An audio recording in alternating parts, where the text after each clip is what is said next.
Casemiro's game. Let's talk about big Casemiro and how impressive he was in our goalless draw against Man City. In fact, Ruben Amorim was heaping praise on him, saying he was a little surprised by his performance. But also, I'm seeing certain Man United supporters saying Casemiro should stay just because of that display against a big rival in Manchester United. But what exactly should be done to this Brazilian international who certainly has got his best way behind him, but he's trying to play out his contract at the club? Now, let's get it. Like, share, and subscribe.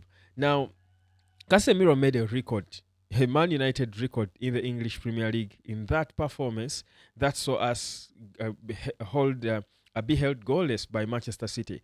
Casemiro he won 11 tackles. That was the most by any United player on record in a Premier League game. That was a record for a Man United player in the Premier League, not just this season, but ever since the Premier League was started in 1992. No player on record has won more tackles, that's 11 for Casemiro, than him. No one has done it. Now, on top of that, he had a remarkable 13 duels that he won. 13 duels that he was involved in, and he lost only 4 of those. And to many, that looked like him rolling back the years because it was like a proper mixture of his intelligence and his physicality. Now, we know that he doesn't have a lot of physicality, but if you can be a very intelligent performer, even if you're not really physical and fast as you were as a young player, you can make up for it. And I think that is one of the things that Casemiro has, that what he has lost in terms of physicality, he tries to make up with his intelligence and does certain things that are ahead of everyone else. I think Kobe Maino spoke about it as one of the things he learned from him as a player. Casemiro also in that same game had 60 touches on the ball, 4 passes and touches in the final third. That's another impressive thing. The only ugly stat on him was the fact that he only successfully passed 29 out of unattempted 39 balls, which was, I think, the third worst for any player in the team. His passing, clearly, we know is always not on point. It's not impeccable. It's not really the thing about his game that I think made him even the multiple Champions League winner that he was. I mean, even his best, Casemiro wasn't the best ball passer, was he? But the thing is, for me, I love to see that on him because considering that Casemiro is a top earner, senior player at the club, and people were calling him out for earning a lot of money, yet he was not really playing enough.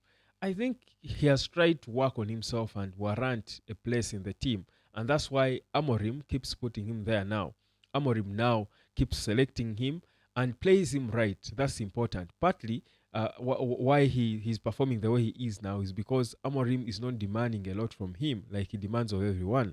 Because the ordinary Amorim would be expecting more from Casemiro. He wouldn't be praising him for just playing defensive and sitting back and tackling balls and and winning balls back, and that's it. He would want him to give him more going forward, especially in the press. But for a player at his age, his physicality that has gone down, certainly you cannot expect him to be running box to box. He doesn't have the gas to do that. The lungs anymore, they are not there anymore. And that's why he will be pleased with him. But the people who are getting carried away by that Casemiro performance, for me, are the ones I want to address in this video.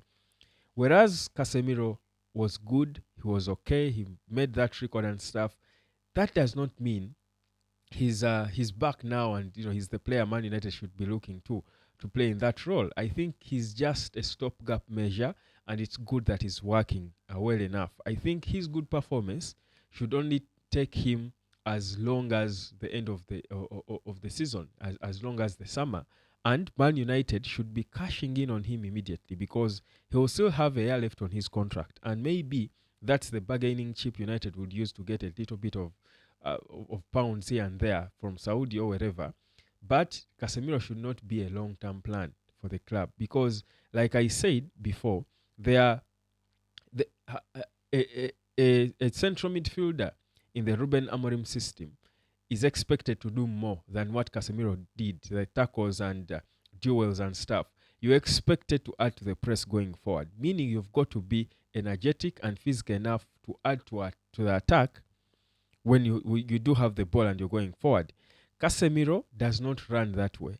We've seen videos of him being instructed by Amorim to press high, but he doesn't move because he knows if he goes, when they take him back on the counter, when the opposition takes the ball, he will not have the lungs to run back and perhaps block balls through the middle. So he would rather play safe. Now that's not the football that ideally Ruben Amorim would love to play.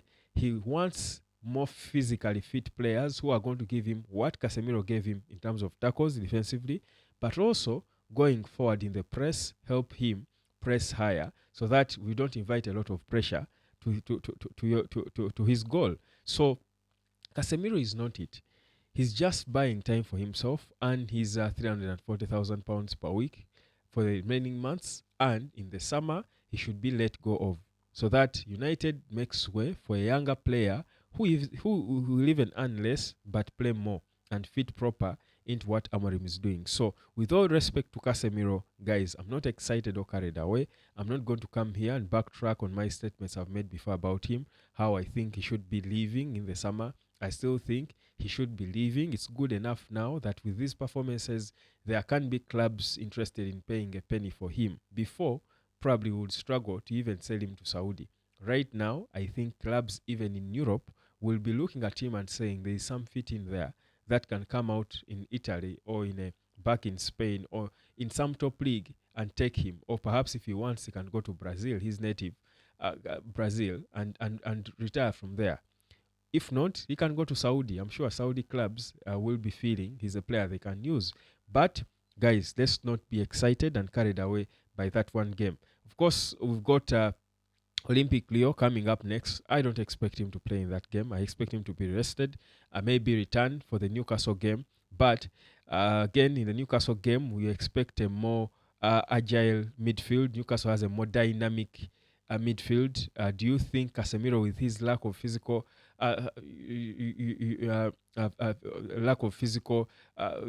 grit, will he be able to deal with a more dynamic midfield with all these Newcastle, ballers in Tonali, in Bruno, Guimaraes, and the likes? Will he be able to adapt to them? Won't he be forced into errors? So you think about that and you're saying maybe, we've got to look at him honestly and say, yes, he can give us a good game like that, but it doesn't mean you should be carried away and think he's the guy who is going to solve the midfield problems that United has for the coming years. So that's my verdict on Casemiro. Beautiful performance, but good enough to get him sold or to get a buyer, to find a buyer for himself. That's what I think. Let me know what you think. Those are the distances he covered, the ground he covered on the pitch. Looked good, but yeah, not good enough to stay longer because his best is way behind him. And Man United needs players whose best is ahead of them in all positions. That's what we need. Subscribe, like, and share. And let me know what you think about Casemiro. Ciao.